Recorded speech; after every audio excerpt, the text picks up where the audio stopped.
Hi, everyone. I'm Kelly O'Horo, and this is Adaptable Behavior Explained. Hi, everybody. Thanks for tuning in today to Adaptable. I'm Kelly O'Horo, your host, and today we're going to talk about one of the 4 attachment styles, and that's anxious attachment. I did an episode on all the 4 attachment styles as an overview, and I had some requests for me to dig into each one specifically and how they were developed and how we can heal from them and what that looks like in relationships and some things around the pattern. So that's what we're going to do today on this episode. I started this show because people always ask why others act the way that they do. And really, every behavior is motivated by emotion, and our behaviors are shaped by our earliest relationships. And so that's what this whole show is about. It's why I created the channel, is because we really want to understand what's going on with other people. And when we do, we can have more compassion and understanding. So, today we're going to talk about anxious attachment style. It is the second most commonly found. And someone with anxious attachment has really a deep seated fear for abandonment and disconnection.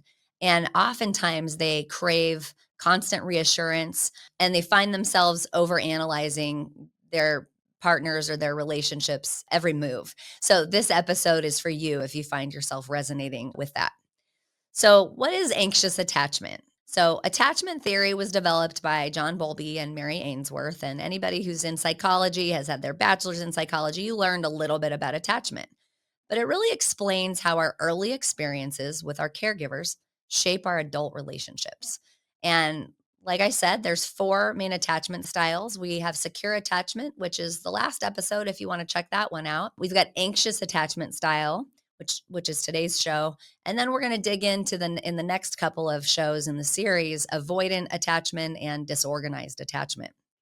So, anxious attachment is marked by a very strong fear of abandonment and a lot of need for emotional validation. People with this style of attachment often grew up in environments where emotional connection felt unpredictable. Sometimes it was really present and warm and loving, and sometimes it was withdrawn. And those reasons for the withdrawal don't necessarily have to be because a parent was a bad person. Sometimes things happen in our lives that overwhelm us as parents and pull us away from our attunement and our connections with our kids. So we're going to dig in a little more deeply. But what happens is we develop beliefs about ourselves based on our attachment style. So someone with an anxious attachment style might think things like others might give me connection or they might not. I can't really trust it. Maybe my needs are too much or I'm too much for others. And even if I get the connection I need, I can't trust it. It might vanish at any moment. And these beliefs show up in relationships like being overanalyzing the signals of others and making conclusions or assumptions about what those signals mean and worrying about losing interest in love or connection and loss. And someone with anxious attachment seeks constant reassurance. Are you okay? Are we okay? What's going on? Are you all right? So, someone with anxious attachment struggles to trust that their connection, that their love, that their feelings of safety in the relationship will last. So, let's talk about how anxious attachment shows up in relationships because anxious attachment isn't just about a feeling or being needy. It's developed based on a survival need. Our brains are wired to seek connection, and it's the very first thing that we do when we're born is we are seeking connection with our mothers. Um, and when that connection feels uncertain, anxiety ramps up. And so, some traits of somebody who's anxiously attached might look like kind of tethering their self worth to the relationship status, having a lot of separation anxiety. Even brief distance can bring up anxiety or stress and be triggering for someone. They might catastrophize or jump to conclusions that worst case scenario after a missed call or a text. They're kind of dress rehearsing tragedy that whatever happened means more than it does to the other person. Someone with anxious attachment struggles typically to set and maintain healthy boundaries. They're more concerned about making sure people are okay, that they're okay themselves. And they might stay in relationships that aren't meeting their needs because their fear of being alone is greater than being healthier. And so this style of attachment often leads to negative cycles in relationships. So we'll pursue or withdraw. So, for example, one partner or person will chase for the connection and then the other retreats. And in Sue Johnson's work, she talks about the dance of attachment, and everybody has a dance depending on our attachment style, and what our propensities are really are dependent on what we grew up with and what we're reenacting. There's the other pattern of criticize and defend. So this is where one person attacks and then the other becomes defensive. And so there's this dependency paradox. The more securely dependent we are on someone, the more independent and daring we become. And this feels counterproductive to people because healthy relationships really do encourage both closeness as well as autonomy. And so that's the paradox. It's safe to be alone and it's safe to be in connection. And that actually creates the best outcome in a relationship. So let's talk about how a person was likely parented who has anxious attachment. And like I talked about in secure attachment episode, our earliest years really shape our attachment style. It's the environment that often leads to whatever our attachment strategy, our primary attachment strategy becomes as an adult. So people who develop an anxious attachment style were often parented in ways that made emotional connection feel inconsistent or perhaps unpredictable. Maybe their caregivers might have at times been loving and attuned and sweet and kind and attentive, or maybe sometimes they were distracted or stressed, or something happened in their life that pulled them away, which made them then become emotionally unavailable for others. This could be things as simple as, in today's day and age, what we see a lot is our distractibility with our phones and with our computers and our devices. We're not present a lot these days, and it takes a lot of discipline to be present. And so I think that the generation that's coming up, I think we're going to see a lot more anxious attachment because of our, really addiction to our phones. But this can also show up for someone. For example, in my story, my mom had a miscarriage when I was like 2 years old, and it just threw her into such a drastic state of grief. And she was really depressed for like several weeks and wouldn't touch me, look at me, hold me. And so in me came up this, I'm going to be left, I'm going to be abandoned. And that unpredictability, it sends these powerful messages to us as children. Um, Love and comfort aren't guaranteed. You can't always count on it. And so common patterns in our childhood would be inconsistent responsiveness by a caregiver. Sometimes a parent was warm and nurturing, other times distant or cold, or in this day and age, like I said, preoccupied with something else that has their attention.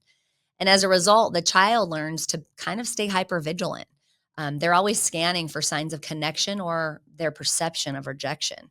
The caregiver anxiety or emotional volatility is another trait that can happen where the child will then be in doubt of secure connection. So if a parent struggled with their own anxiety, their own depression, their own inability to regulate their emotion, the child is very connected, especially to the mother, and may have felt responsible for the parent's feelings or worried about being the why in their parents' stories, ultimately causing them distress. I'll tell my clients things like, we don't have a sense of other when we're little. We don't start to develop that until about the age of 12. And so everything is about me. If I'm a little kid and no one's paying attention, it must be because I'm bad. It must be because I did something wrong. Well, if you think about adaptation, what ends up happening is I then become very aware and vigilant as to what I can do to fix that. And so it becomes an unhelpful adaptation for a child when they don't have that consistent affection and nurture. So that conditional affection looks like love and attention might have been given, like I said, but sometimes taken away, or a reward for good behavior. What a good little girl for cleaning up the house. And now I'm going to give you so many hugs and kisses. And so now my connection is paired with my good behavior, and those become tied. I have to hustle for my worth. I have to do things so that I can get the attention and the connection from somebody. And so these might be your hustle for your worth people who are really high achievers, and they always are striving for the next thing, not healthy striving, that's different, but they're always looking to try to be shiny enough to get on somebody's radar. And they're in compliance, they're good rule followers, and they want to make sure they're seen as a good little boy or a good little girl. Another thing that happens is a parent can give mixed signals. So they might say, I love you, but then they act withdrawn. So I love you too, but I can't bother to tuck you in or go give you a kiss or read you a story. And so that can be very confusing for a child. Or let's say, as a parents, we have our own stresses, we have our bills, we have our jobs, we have our household chores, our everything else that pulls us in every direction as a parent. And so I might be irritable. I remember one time I came home, my second youngest son says to me, I came in the house and the first thing I notice is like the dishes are in the sink and he didn't do his chores. And I'm thankful to this day because he said to me, Mom, you come in and the very first thing you said is the complaint or the problem that you see instead of saying, hey babe, how was your day? I hope that you had a good day, and greeting him with some connection. And I really heard that. I mean, it really stopped me in my tracks. And I thought, he's right. And my own irritability and my own overwhelming stress from my job, I didn't switch states before coming into the house so that I could meet my children with like attunement and love and connection. And so this leaves a child confused and they don't know what to necessarily expect from their parent. And many of us are guilty of that. It's very hard to be attuned and consistent all the time. But if we have that pattern all the time, of the inconsistent love and connection and attunement, it creates anxiety in our offspring. And so, another trait that happens in a child is they kind of become the little adults. They try to anticipate and meet the needs of others. They try to be caretakers of their younger siblings. They try to jump to be super helpful. And they often feel anxious when they're separated from a caregiver, fearing abandonment or being left or disconnection. And so, as you think about what happened for you as a child, or even if you're a parent, even in your own parenting style, these are things to kind of think about because these children might have become highly sensitive to the other's moods, believing that their own worth depends on keeping other people happy. So, if you have a peacekeeper type of person in your family, or you were one, this is probably your attachment style. So, let's give an example. Let's say there's a child whose parents affectionate one day, they're distracted or critical the next. And so, this child may learn to seek constant reassurance, and they're always worried about being too much or feel responsible for maintaining the closeness. So they're the ones that take all the initiative. They're the ones that run up to the parent and always ask for hugs and kisses, like more than is needed for a securely attached child. So we can work on we can heal this attachment strategy through relationships, through therapy. We can do, kind of relational or attachment focused EMDR therapy where the therapist really models and shows up with excellent attunement so that we can address these patterns and help adults understand and heal the roots of their anxious attachment style. And by dealing with these early memories that are at the core or the roots of how we grow up, we can then build new emotional capacities and we can learn and move toward secure ways of relating with one another. And I talked about earned secure attachment in more detail in the last episode. So if that's something that sounds enticing to you, I say check it out for sure.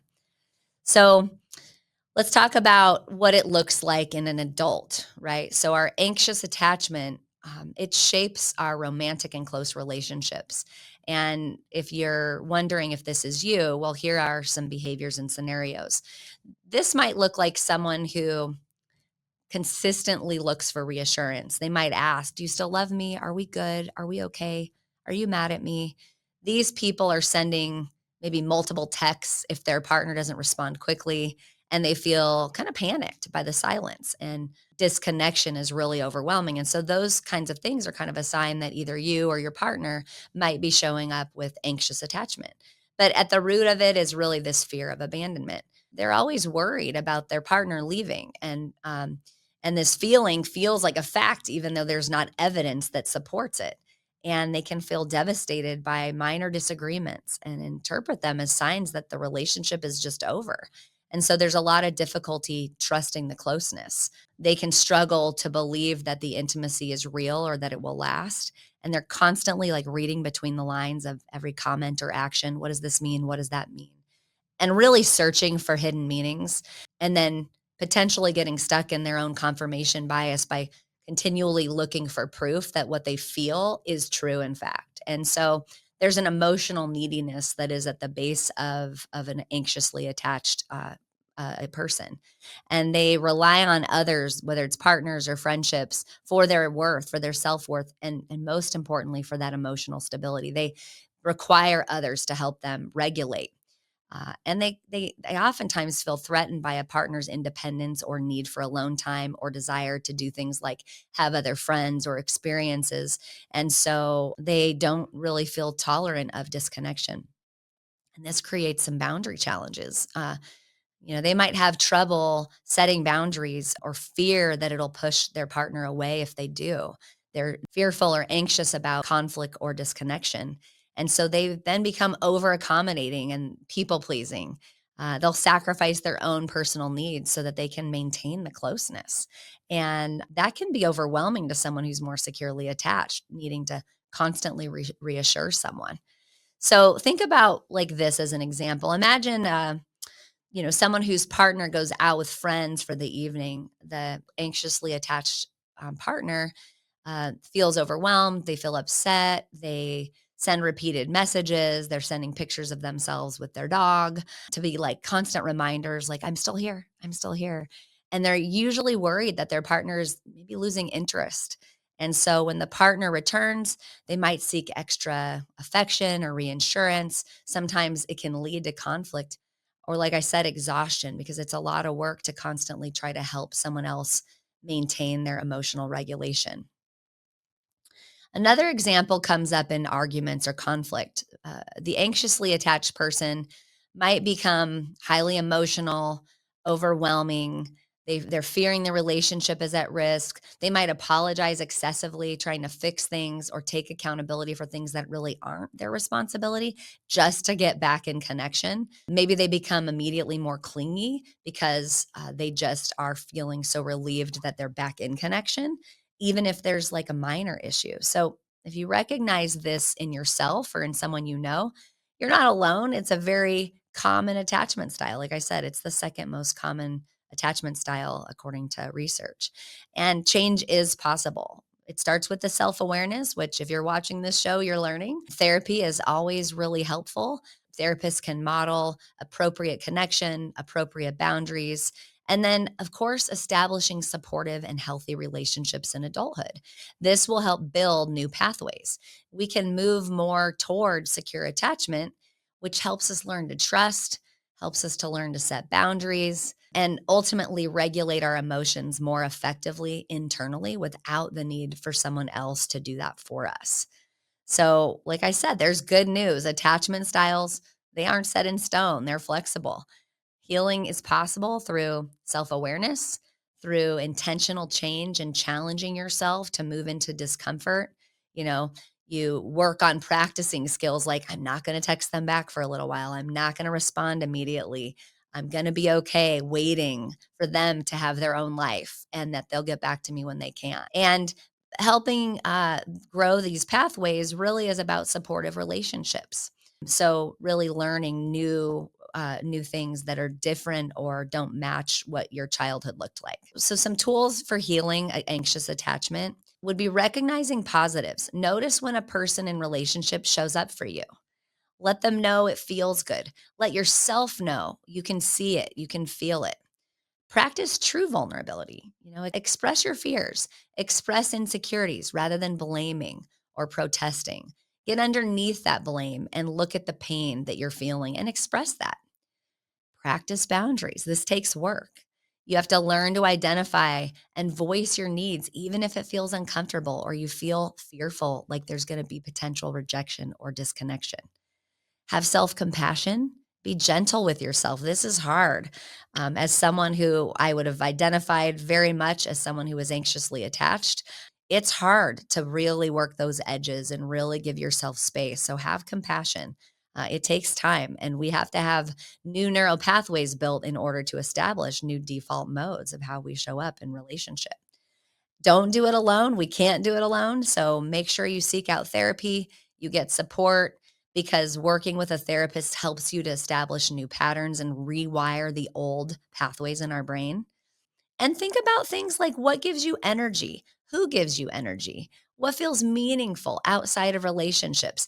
Building a sense of purpose, building your own sense of self beyond attachment as an autonomous, independent person really is key. So the good news is you can reclaim your joy. You can move yourself into a more securely attachment pattern because anxious attachment makes you feel like your spark is lost. It makes you feel lonely. It makes you feel tired. It's really just buried under old fears. So working on uncovering those old fears and leaning into those emotional histories where you weren't able to count on connection is critical.